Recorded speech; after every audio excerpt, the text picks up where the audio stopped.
You think an employee security keycard is just a piece of plastic? At my company, one snip of scissors on that keycard brought 15 years of defense certification crashing down. The CEO thought he was in charge. His son thought he owned the future. Only I knew the system was waiting for one wrong move to execute them both. My name is Caleb Patterson. I'm 47 years old, and I'm the Senior Compliance Director and Chief Security Officer for Lone Star Defense Technologies. Our office complex sits in North San Antonio, a cluster of steel and glass buildings baking in the Texas heat, where suburban sprawl meets the serious business of defense contracting. This is where military discipline meets corporate politics, and I've been walking that line for 15 years. My routine is the backbone of our operations. I'm not superstitious, but I am methodical. My F-150 pulls into parking space B-18 at exactly 7:45 every morning. Not 7:44, not 7:46. By 7:52, I've badged through 3 separate security doors, and I'm standing in the break room waiting for the coffee machine to finish brewing my 16-ounce black coffee.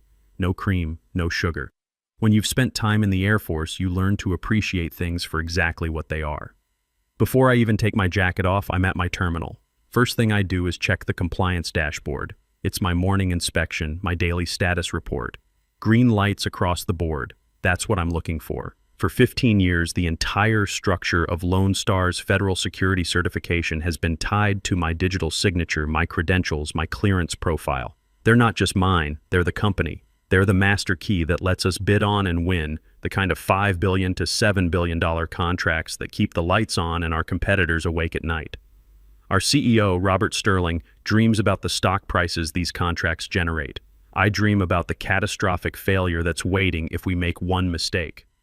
I'm the guardian of our promise to the United States government, a promise that we handle, store, and protect sensitive information according to regulations thicker than a truck manual.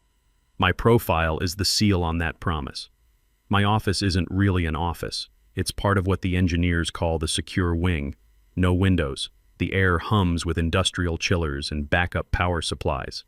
This is the company's nerve center, a series of locked rooms housing our audit servers, physical log storage, and encrypted backup systems. The sales team with their bright ties and expensive cars never come here. HR with their team-building workshops avoids it completely. They treat it like a utility room, a place where the serious work gets done out of sight. They're not wrong. I am the chief engineer of compliance. I live in the secure wing. I walk the aisles between server racks, blue and green status lights blinking in the dimness. I check seals on fireproof safes that hold hard copy incident logs. My real desk faces a bank of monitors. The main one shows system status, green and stable. The primary modules read like a checklist. Custody ledger verified by C. Patterson. Duty sync verified by C. Patterson. Incident archive verified by C. Patterson. My name is the lock on everything. Around 9 o'clock, when the day shift settles in, the requests start coming. Not from executives, but from the people who actually build the systems we sell. Adrian Fletcher, a project manager who always looks like he's running on 3 hours of sleep, appears at my door. He never steps all the way in. "Caleb, you got a minute?" he asks, holding his laptop like a shield. "What's the situation, Adrian?" Quick email going to the client at Randolph Air Force Base. Just a status update, but it mentions the new firmware package. Can you take a look? He knows what I know. That status update and firmware package are trigger words for a federal auditor. I take the laptop, read the draft, find the 2 sentences that are technically accurate but contextually dangerous. I rewrite them, replacing vague promises with precise approved terminology from our last audit report. "That," I say, handing it back, "is what you mean to say." He reads it and visibly relaxes. "Man, Caleb, you're a lifesaver. Coffee's on me tomorrow. Just file the draft, Adrian." An hour later, Wesley Grant from IT Security pings me on instant message. Got a weird flag in the access log. Port scan from an internal IP I don't recognize. Looks like someone was trying to query the archive. Before I lock the account, can you confirm this isn't one of your audit scripts? I check my automated tasks. Not mine. Wesley, lock it down and send me the incident log when you're done. I need it for the weekly report. Will do. Thanks. This is my world. A world of precise actions, verified steps, and mutual respect built on competence. Adrian and Wesley don't respect me because I outrank them. They respect me because I read the manual, and when the auditors show up, I'm the one standing between them and a career-ending finding. In the Air Force, we had a saying, "Trust is built in drops and lost in buckets." These guys trust me because I've never let a single drop hit the floor. But for the last few weeks, the air in the rest of the building has felt different. There's an energy building, like static before a storm. There's a new initiative driven by HR and the executive floor. Culture and innovation, they call it. More all-hands meetings than ever, run by consultants who throw around terms like breaking down silos and digital-first mindset. These words make me cold. They're the language of people who've never had to explain a data breach to a federal agent. Breaking silos sounds like destroying access controls. Digital-first mindset sounds like forgetting that the most sensitive data must, by law, be stored offline. I sit in the back of these town halls, arms crossed, watching risk radiate from PowerPoint slides like heat from an engine. Block. Today, that feeling is about to get a whole lot worse. Walking from the secure wing to refill my coffee, my 10:30 refill, always, I pass the main bulletin board. There's a new poster, glossy and professional, completely out of place against the usual backdrop of safety notices and benefits reminders. The poster announces a mandatory town hall, reimagining operations with the next generation. Below the title is a photograph. On one side is Robert Sterling, our CEO, wearing his usual political smile. Standing next to him, hand on Robert's shoulder, is a younger man I've never seen before. He's wearing an expensive suit, no tie, and a pair of shiny sneakers that probably cost more than most people's monthly car payment. He has the kind of haircut that costs $200 and is designed to look messy. This must be the son, the one who, according to office rumors, crashed a tech startup in California and is now coming home to Daddy's company.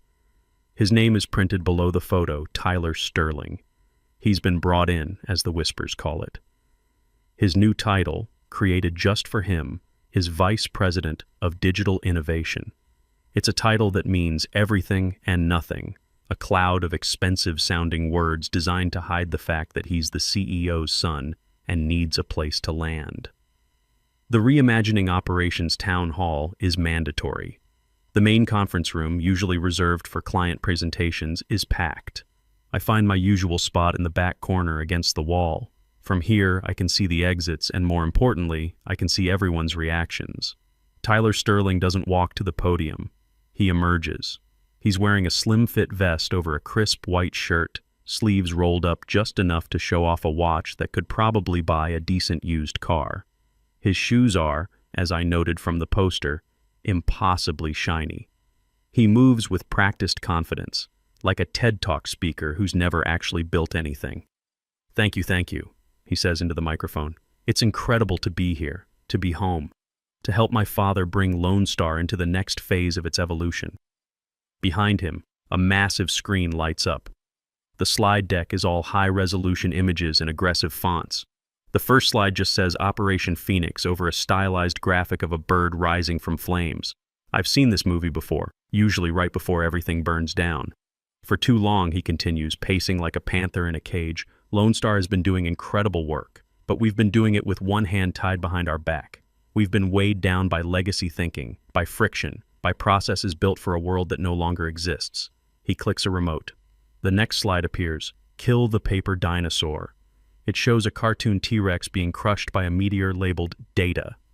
The metaphor is about as subtle as a sledgehammer. We're moving to an agile, digital-first framework, he says, his voice smooth and empty. We're going to break silos. We're going to innovate at the speed of thought. We're going to disrupt the old ways. He pauses, scanning the room. His eyes sweep across the executives in the front row, the managers in the middle, and finally land on me in the back. I'm not looking at him. I'm looking at a printout of new federal data residency policy that I'm marking up with a red pen. Actual paper, old school. Legacy roles, he says, his voice dropping slightly, will need to evolve or they'll need to vanish. His gaze lingers on me, just a second too long. It's a calculated move, a public marking of territory. The message is clear. The paper dinosaur in the back, the one with the red pen, is on the extinction list. I've been in the military. I know what it looks like when someone declares war. A few people in the middle rows, mostly the new marketing hires, nod enthusiastically. Adrian and Wesley, sitting 3 rows ahead of me, suddenly find the carpet very interesting. They know this playbook too. They've seen what happens when consultants start talking about disrupting mission-critical systems. I don't feel fear. I don't even feel anger. What I feel is a cold, detached amusement, because as he continues launching into word salad about synergizing our data lineage, I realize he just mispronounced the name of the CMMC framework. He called it CMMC, letter by letter, like a kid sounding out a word, instead of CMIC as a single designation. It's a tiny thing, a mistake only I and maybe 3 other people in this room would catch. But it tells me everything. He's read the buzzwords, but he's never read the book.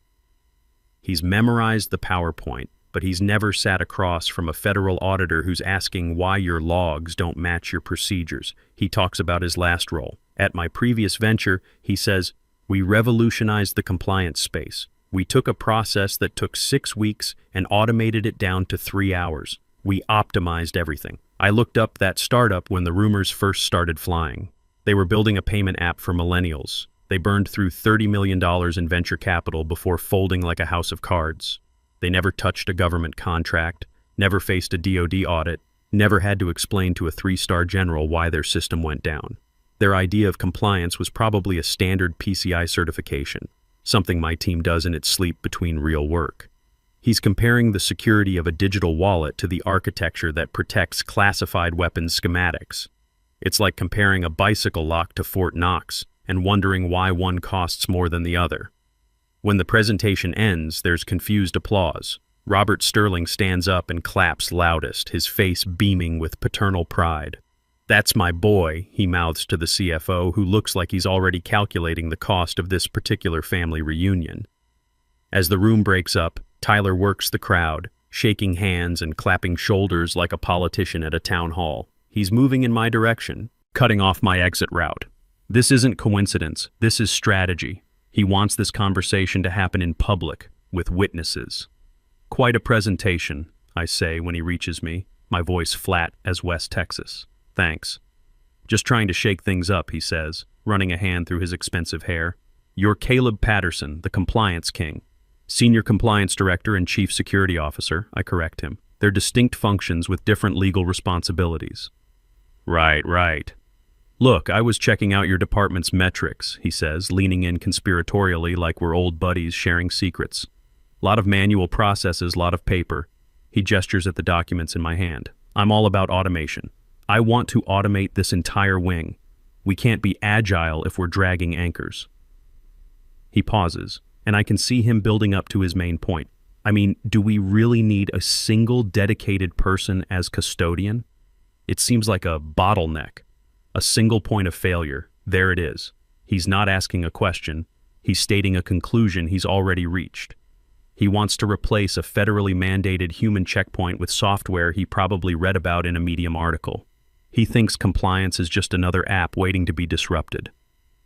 I look at him for a long moment, studying his face. He has the confidence of someone who's never had to clean up his own messes. The feds need a person, Tyler, not a slide deck. They need someone who goes to jail if the data walks. The system is built on human accountability. Your software can't take that oath. His smile tightens like a guitar string about to snap. The easy charisma vanishes from Tyler's face, replaced by cold annoyance. This is a man who's not used to being contradicted, especially by someone who's not even a VP. He's used to people laughing at his jokes and calling him Mr. Sterling. I've done neither. Well, he says, voice suddenly brisk. That's the legacy thinking I'm talking about. We'll have to agree to disagree. For now. He turns and stalks toward his father, leaving expensive cologne in his wake. But I catch something in his eyes before he walks away. Not just annoyance, but calculation. He's not done with me. This was just reconnaissance. I go back to the secure wing. The hum of servers is a comfort after the noise of the town hall. I sit at my terminal and check my dashboard again. Green lights across the board. Everything stable. Verified by C. Patterson, for now. An hour later, a new email pops into my inbox. Sender, Tyler Sterling, subject line, mandatory review of obsolete controls. I open it. Meeting invitation for 9:30 tomorrow morning. My name is the only one on the required attendee list. There's a short agenda with one item tagged in red: review and reassessment of custodian role. He's moving fast, faster than I expected. Corporate nepotism usually moves at the speed of molasses, but Tyler's got something to prove. I'm about to close the email when I get a cold feeling in my gut, the same feeling I used to get in the Air Force when something wasn't right on the flight line.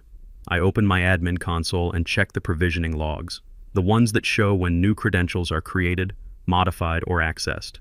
Standard procedure for someone in my position. Trust but verify, as Reagan used to say. There it is, an entry from 8:15 this morning, just before the town hall. A new user credential, T. Sterling, was created with view-only access to the staging environment. Not the live system, but the sandbox where we test new code before pushing it to federal sync modules. It's still highly sensitive territory. I pull up the training certification database. To get any level of access to that system, federal regulations require completion of a 4-hour mandatory training course on data handling, incident reporting, and legal liabilities. A course that I personally must administer and certify. Tyler Sterling's name isn't anywhere on the training roster. His father gave him a key to the vault without bothering to teach him which way the door opens. He's not just a risk, he's an active, unauthorized incident, and I know exactly what to do with those. That night, I don't sleep much. It's a side effect of a job where you're paid to anticipate disaster. At 1:47 in the morning, my phone gives a single silent buzz on my nightstand. Not a call or text, a high-priority alert from a monitoring script I wrote years ago. An alert I've never seen trigger before. I get out of bed and walk to my home office. I log into my private admin console, a back door that only I have the keys to. The system is flagging repeated failed authentication attempts against the vendor risk portal. The attempts aren't coming from a recognized IP address. They're sophisticated, cycling through different credentials, trying to find a weakness. Then at 2:15 a.m., the attempts stop. A new log entry appears. A temporary administrative account linked to the executive sandbox environment has successfully authenticated. I trace the IP address. It's masked, but the subnet routes directly to the newly configured executive block, Tyler's office. He's not just looking at the staging environment anymore. He's in the live portal, the one that connects directly to DoD systems. He's not just poking at locks, he's picking them. And he's doing it at 2:15 in the morning when he thinks nobody's watching. In my world, when you find a fire, you don't pull the public alarm and run into the hallway screaming. That just gets you burned. You do what survivors do. You note the time, location, and source of the accelerant. You take pictures. You build your case. I open a new folder on an encrypted, air-gapped drive, a habit I built over 15 years of watching ambitious people take dangerous shortcuts. I take full screenshots of the logs, export the raw data complete with IP addresses, timestamps, and the specific queries he attempted. I name the folder T. Sterling Compliance Review and lock the drive in my home safe. This isn't just about protecting myself anymore. This is about protecting every engineer, every project manager, every good person in that building who's going to get blamed when this house of cards comes crashing down. The review of obsolete controls meeting at 9:30 the next morning feels different now. I'm not walking in to defend my job, I'm walking in to interview a suspect. The only question is whether he's smart enough to realize he's already confessed. Tyler is already in the glass-walled conference room on the executive floor when I arrive. He has a spread of pastries in the center of the table, and a venti cup of something that probably costs more than most people spend on lunch. He's all smiles, the picture of a modern, disruptive leader. "Caleb, glad you could make it." "Grab a Danish," he says, gesturing with a manicured hand that's clearly never changed a tire or fixed anything more complex than a smartphone. "I'm good." "What's this about, Tyler?" He clicks a remote with the confidence of someone who's never had to defend his slides to people who actually know what they're talking about. The wall display lights up with charts and graphs that look impressive until you realize they don't actually measure anything meaningful. Title slide, De-risking Lone Star, identifying single points of failure. "This," he says, beginning his rehearsed pacing routine, "is about the future. I've been doing a deep dive into our operational architecture, and I found a significant risk vector, our entire federal compliance framework. It all hinges on you." He clicks to the next slide. It's an org chart with a big red flashing circle around my title, like a target painted on a bunker. "In modern tech," he says, "we call this a single point of failure. One person, If you get sick, if you quit, if you get hit by a bus, the whole system breaks. We're exposed. Our contracts are at risk. It's an obsolete control. I let the silence hang in the air for a moment. I look at his slide, then at him. He's used a lot of words to say absolutely nothing of substance. You're using the wrong terminology, I say, my voice quiet. In my experience, the quieter you speak, the more people listen. Excuse me? The Pentagon, the DoD, all our three-letter agency clients. They don't call a certified individual a single point of failure. That's startup language. In their world, the world we actually operate in, the custodian of record is called a single anchor point. I lean forward slightly. A failure point is a bug, something that breaks the system. An anchor point is a design requirement, something that keeps the system stable. It's the known, verified, legally accountable human who signs the affidavit, who holds the keys, and who takes the call at 3 a.m. when a log entry doesn't look right. His face is starting to change. The easy confidence is cracking around the edges. You're proposing we cut the ship's anchor because it's heavy, without realizing it's the only thing keeping us from drifting into the rocks. Tyler's face darkens. That's just semantics, Caleb. We can build a better automated system, a system that doesn't rely on one person's keycard. He leans forward, putting his hands flat on the polished table, trying to use his physical presence to intimidate me. It might work on marketing interns, but I've been stared down by drill sergeants and federal auditors. This doesn't even register. If your system is so fragile that it would collapse because of one employee keycard, then maybe the problem isn't with me. Maybe the problem is with your system. This is it. This is the moment. He's not just being arrogant. He's telegraphing his next move. He's telling me exactly what he plans to do. I look him dead in the eyes. You won't like the system's answer, Tyler. He scoffs, a sharp, ugly sound. Is that a threat? It's a log entry, I reply calmly. Systems answer with data. You should know that, given your extensive background in compliance architecture. The sarcasm hits its mark. His jaw tightens. Now, if you're done with your theory presentation, I have actual incident reports to review. I stand up and walk toward the door, leaving him alone in his glass box with his pastries and his worthless slides. But I can feel his eyes on my back, and I know this isn't over. He's not the type to back down from a challenge. He's going to escalate. And when he does, he's going to find out that I've been building defenses for a lot longer than he's been building PowerPoints. The invitation appears 2 days later. Operational Evolution Summit. Mandatory for all operations and compliance leads. I know this isn't a summit, it's a public execution scheduled by a man who needs an audience to feed his ego. But first, I have work to do. I write a formal memo to Charlotte Wilson, our general counsel. Charlotte is old school, smart, and absolutely terrified of federal lawsuits. I don't use emotional language. I use her language, the kind that makes lawyers wake up in cold sweats. Subject: formal notification of unauthorized credential escalation and impediment of mandated succession protocol. In the memo, I lay out the facts with surgical precision. I cite the specific federal regulations that mandate the custodian role and the required 90-day succession buffer. I state that I'm officially warning the company that Tyler Sterling has voiced clear intent to interfere with mandated controls.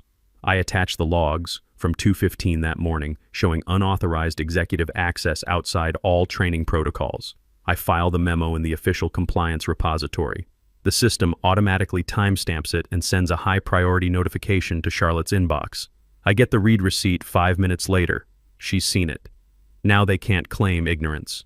The meeting is in the main conference room on the executive floor, Tyler's chosen arena. When I arrive, the room is packed.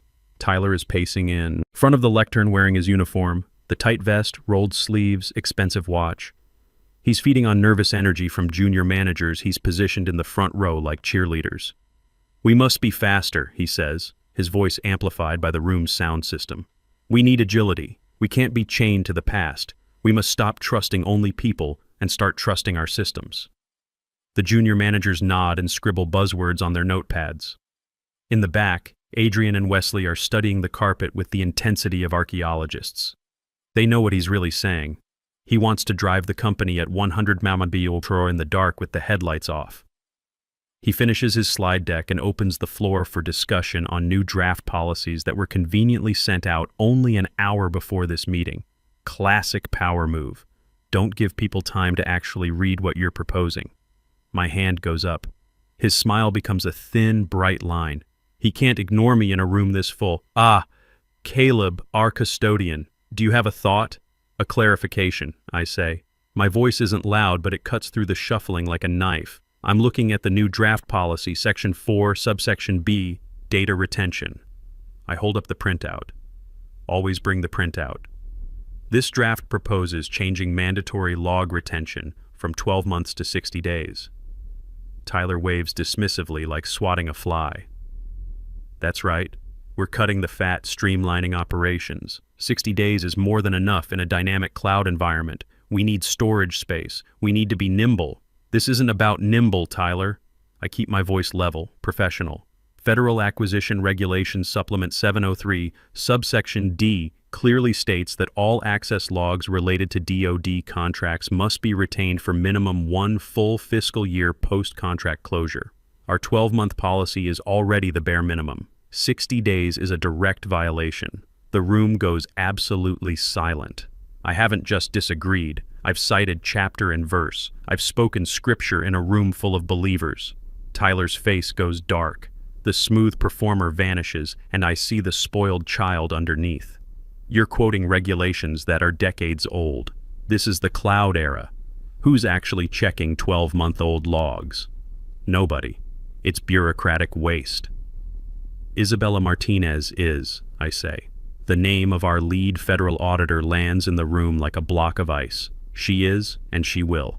When she finds we've been systematically purging evidence logs after 60 days, she won't call it agile.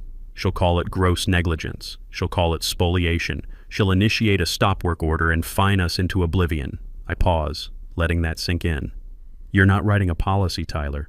You're writing a finding. You're drafting the very document that will cost this company its federal certification. You are the bottleneck, Caleb, he shouts, pointing at me like a prosecutor making his case. You're the friction. You're the legacy thinking. And there it is, he's done with subtlety. He starts walking toward me, not fast, but deliberate. A slow, theatrical march down from the front of the room toward my seat in the second row. You and your paper, he says, voice low and menacing, and your regulations and this. Before I can process his intention, his hand darts out. He doesn't grab my arm or shoulder. He grabs the lanyard around my neck and yanks it hard. The strap bites into the back of my neck before the breakaway clasp snaps open. A collective gasp sucks the air from the room. It's a shocking physical act of aggression. The lanyard is in his hand, my keycard swinging from the end like a pendulum. He holds it up high like a trophy he's just taken from a defeated enemy. This, he bellows to the silent room, is the problem. This piece of plastic, this physical credentialing, this single point of failure. He turns to the supply table where conference materials are laid out, finds heavy black office scissors, the kind they use to cut ribbon at corporate ceremonies. How fitting. He holds the lanyard taut, my face on the ID card turned toward the stunned audience. We are not, he says, voice dripping with triumphant condescension, dependent on a single keycard anymore. He brings the scissors up. Snip. The sound is small, just metal shearing nylon. But in the dead silence, it's as loud as a gunshot. He cuts the lanyard clean in two, opens his hand, lets the halves fall. The keycard, my credential, my digital identity, clatters onto the polished conference table. The room is frozen. Tyler drops the scissors next to my severed keycard, looks down at me with a conquering smirk. He's waiting for me to cry, to scream, to run to HR so he can laugh and call me hysterical. I do none of those things. I look at him, my face calm as a lake before a storm. I let the silence stretch, letting every person in that room burn this image into their memory. The smirking VP, the cut keycard, the moment everything changed. Then slowly, I push my chair back and stand. I look at the severed lanyard, at my keycard lying on the table like roadkill. I calmly pick up the pieces and place them on top of my closed laptop. I turn my head and look directly at Tyler Sterling. His smirk falters just slightly. He's confused by my silence, unsettled by my calm. You just notified the system, I say, my voice not a shout but a simple statement of fact that the custodian of record has been removed outside of procedure. I turn my back on him and walk out. I don't run. I walk past the shocked faces of managers who've never seen anything like this. I walk to the elevator bank, press the button for the lobby, and don't look back. The moment those elevator doors close, I know what I've left behind. Suffocating silence and the creeping realization that something irreversible has been set in motion. My phone starts buzzing before I reach my truck. By the time I'm in the driver's seat, it's in continuous vibration like a rattlesnake's tail. I don't start the engine. I just pull out my phone and open my Black Terminal app. I type a simple status query. White text scrolls on black. Checking module DYNUS. Handshake failure. Reason code 801.4. Named custodian revoked. Attempting reauthentication. Failed. Federated link severed. System lockout initiated. There it is. Named custodian revoked. The system I designed doesn't understand nuance or corporate politics. It only understands binary logic. Authorized or unauthorized, safe or compromised. The authenticated custodian whose digital signature is baked into every protocol has been forcibly removed from the chain of command. Protocol Sentinel-7 has executed exactly as designed. I can picture the scene in the secure wing right now. Wesley saw the first warning light, then watched every monitor in the room turn Christmas tree red. Robert Sterling is probably sprinting from his executive office, screaming at engineers who are staring at screens with pale faces because nobody deleted a role, nobody changed the architecture. Tyler Sterling took a pair of scissors and cut a person, and my system registered it as a hostile takeover.